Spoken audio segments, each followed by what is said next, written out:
SRS team Kateramma కొడుకులనే పదానికి, ఆ క్యాప్షన్‌కి పక్కా set అయిండు.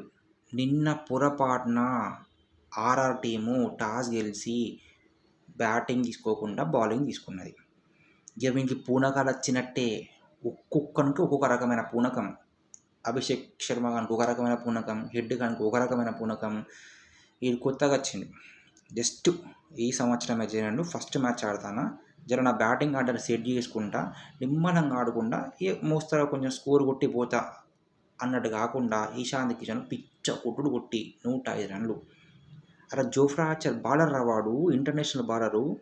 వాని జీవితం ఆగేద్దాం అనుకున్నారా? 76 అరా కొడతామని దాంట్లో 4 ఓవర్లల్లో. ఏం కొట్టుర్రా 286 స్కోరు.